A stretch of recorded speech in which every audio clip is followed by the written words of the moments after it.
Hello friends, welcome to beginners to master. I hope you all must be doing good. Friends, जैसे कि आपको पता बहुत सारे एग्जाम्स अभी होने वाले हैं, state exam and central exam, और उसमें साइंस बहुत ही मेजर रोल प्ले करता है। उसमें से क्वेश्चंस बनते ही बनते हैं। तो हम अपना साइंस पोर्शन कवर करने जा रहे हैं लूसेंट के एमसीक्यूज लगा के। पूरा एमसीक्यूज हम कवर करेंगे, जिससे हमारा साइंस का पोर्शन स्ट्रांग हो जाएगा और आपकी एमसीक्यूज प्रैक्टिस भी हो जाएगी। ओके, तो आज हम उसमें पढ़ने जा रहे हैं बॉटनी एंड ब्रांचेस। ओके, तो सबसे पहले क्वेश्चन हो जाता है, scientist who is known as father of botany. तो कौन से साइंटिस्ट को बोला जाता है फादर ऑफ बॉटनी? तो इसमें ऑप्शन सी सही हो जाता है, Theophrastus. Okay, Theophrastus is known as the father of botany. Next, who is known as the father of biology. Father of biology किसे कहा जाता है? तो हिंदी में इन्हें बोलते हैं अरस्तु, जो कि है एरिस्टोटल। ऑप्शन ए सही हो जाता है। तो option A Aristotle is known as the father of biology. Next देख लेते हैं, the term biology was first coined by. Biology term सबसे पहले किसने दिया था? तो बायोलॉजी टर्म सबसे पहले दिया था, इसमें ऑप्शन डी सही हो जाता है। तो लेमार्क एंड त्रिविरेनस ने सबसे पहले बायोलॉजी टर्म दिया था। ओके, नेक्स्ट देख लेते हैं, who is known as father of zoology. Father of zoology किन्हें कहते हैं? तो ये भी है अरस्तु, अरिस्टोटल। ओके, ऑप्शन सी सही हो जाता है। तो option C father of zoology Aristotle. Next देख लेते हैं, fifth question, who is known as father of medicine. Father of medicine किन्हें माना जाता है? तो ये हिप्पोक्रेट्स। ऑप्शन सी सही हो जाता है इसका, Hippocrates. Hippocrates is known as father of medicine. Next देख लेते हैं question 6, the term biology is drive from the language. Biology जो टर्म है कौन सी लैंग्वेज से ड्राइव हुआ है? तो ये हुआ है, ऑप्शन डी इसका सही हो जाएगा, ग्रीक लैंग्वेज। तो बायोलॉजी टर्म ड्राइव हुआ है ग्रीक लैंग्वेज से। नेक्स्ट देख लेते हैं question 7, the book Historia Plantarum is written by. Historia Plantarum जो बुक है ये किसने लिखी है? तो इसका ऑप्शन सही हो जाता है बी, थियोफ्रास्ट। तो थियोफ्रास्ट ने लिखी है book Historia Plantarum. Okay, next देख लेते हैं question 8, botany is also known as. Botany को और क्या कहा जाता है? Option A phytology. ओके, तो botany is also known as phytology. Next देख लेते हैं, Aristotle is not known as. Aristotle को किस चीज़ के लिए नहीं जाना जाता है? इसमें क्वेश्चन आ गया नॉट, तो नॉट नोन फॉर, तो ये father of botany, option D इसका सही हो जाता है। फादर ऑफ बॉटनी कौन थे? थियोफ्रास्ट। तो Aristotle is not known for father of botany. Okay, तो 9 का क्या आंसर हो जाएगा? Option D. नेक्स्ट देख लेते हैं, in exobiology we study about. Exobiology में अपन किसके बारे में स्टडी करते हैं? तो इसमें ऑप्शन डी सही हो जाता है, life found in space and on other satellite. Okay, तो इसमें अपन एक्सोबायोलॉजी में स्पेस और बाहर के सैटेलाइट में जो लाइफ होती है उसकी स्टडी करते हैं। Next question 11th question, the science related with the study of living. Living से रिलेटेड जो भी साइंस होती है उसको क्या बोलते हैं? तो इसमें ऑप्शन सी सही हो जाएगा, biology. The study of living is known as biology. Okay, next देख लेते हैं question 12, phycology is the branch of botany in which we study about. Phycology botany की ब्रांच है जिसमें अपन किसके बारे में पढ़ते हैं? तो इसमें अपन पढ़ते हैं एल्गी के बारे में। ओके, तो एल्गी के बारे में अपन किस में पढ़ते हैं? फाइकोलॉजी में। तो phycology is the study of algae. Okay, next question देख लेते हैं question 13, oath taken by medical graduate is given by. जो मेडिकल ग्रेजुएट ओट लेते हैं वो किनके द्वारा दी गई है? तो ये क्वेश्चन 13 का आंसर हो जाएगा, ऑप्शन सी हिप्पोक्रेट्स। तो oath taken by medical graduates ये given by Hippocrates. Okay, next देख लेते हैं question 14, branch of biology in which we study about relationship between living and an environment. तो कौन सी ब्रांच है बायोलॉजी की जिसमें अपन रिलेशनशिप पढ़ते हैं लिविंग और उनके एनवायरनमेंट के बीच में? तो ये है ऑप्शन सी इसका सही हो जाएगा, इकोलॉजी। तो 14 का आंसर हो गया सी, इकोलॉजी। नेक्स्ट देख लेते हैं question 15, branch of biology in which we study about cultivation of flowering plant. तो फ्लावरिंग प्लांट के कल्टीवेशन की स्टडी को अपन क्या बोलते हैं? इसमें आंसर हो जाएगा option B, floriculture. Okay, next देख लेते हैं question 16, study of flower is called. Flower की स्टडी को क्या बोलते हैं? ऑप्शन 16 का आंसर हो जाएगा ए, एंथोलॉजी। तो anthology is the study of flower. Next देख लेते हैं, palaeobotany is the branch of botany in which we study about. Palaeobotany जो ब्रांच है बॉटनी की उसमें अपन किसके बारे में पढ़ते हैं? तो इसमें ऑप्शन हो जाएगा बी, प्लांट फॉसिल्स। तो 17 का आंसर हो जाएगा B, plant fossils. Plant fossils की स्टडी को बोलते हैं पैलियो बॉटनी। ओके, नेक्स्ट देख लेते हैं, mycology is the branch of botany in which we study about. Mycology में किसकी स्टडी होती है? तो इसमें ऑप्शन 18 का क्वेश्चन का हो जाएगा बी, फंगाई। तो mycology is the study of fungi. Next देख लेते हैं क्वेश्चन 19, तो silviculture is the branch of botany in which we study about. तो सिल्वीकल्चर ब्रांच है बॉटनी की जिसमें अपन किसके बारे में पढ़ते हैं? तो क्वेश्चन 19 का आंसर हो जाता है option B, silviculture is the study of development of forest. Okay, next देख लेते हैं question 20, branch of agriculture concern with the production of crops. तो कौन सी ब्रांच है जो प्रोडक्शन ऑफ क्रॉप्स से रिलेटेड होती है?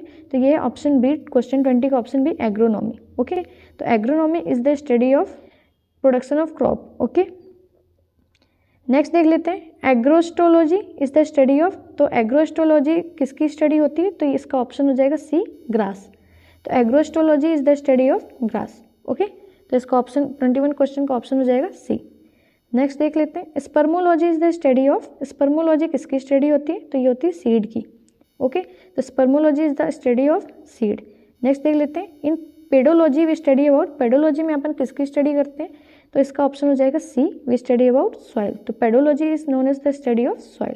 नेक्स्ट देख लेते हैं question 24 distribution of plant on various part of earth, it is known as, तो distribution of plant on various part of earth is known as, option C इसका सही हो जाएगा। फाइटोजियोग्राफी को अपन क्या बोलते हैं, distribution of plant on various part of earth. Okay, next देख लेते हैं question 25 study of fruit is known as, study of fruit को क्या बोलते हैं, तो इसका ऑप्शन हो जाएगा D, option D pomology.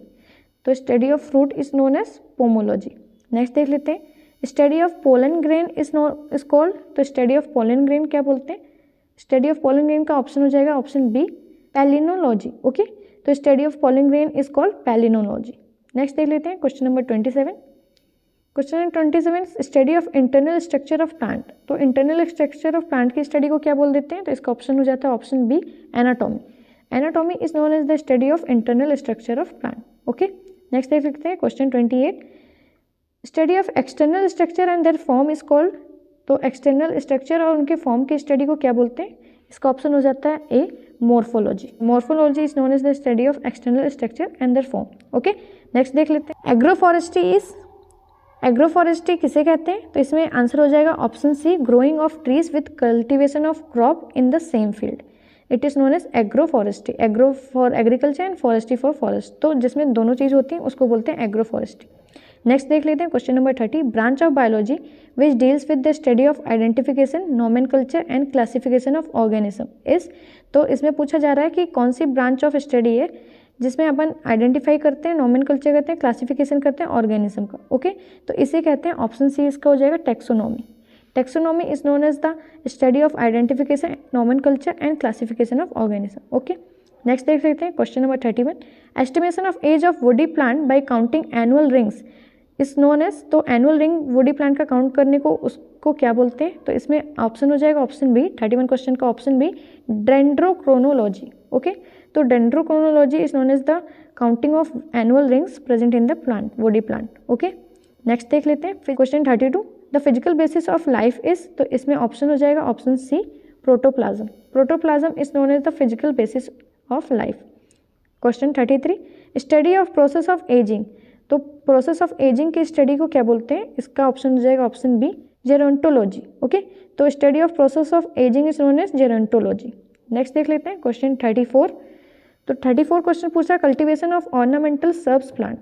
Okay, so the cultivation of ornamental shrub plant is known as, तो इसका ऑप्शन हो जाएगा option C, arboriculture. Okay, arboriculture is the cultivation of ornamental shrubs plant. Next देख लेते हैं question 35 branch of biology which deals with the study of heredity and variation, branch of biology which deals with the study of heredity and variation, इसका option हो जाएगा option C, genetics. Okay, heredity and variation it is the genetics.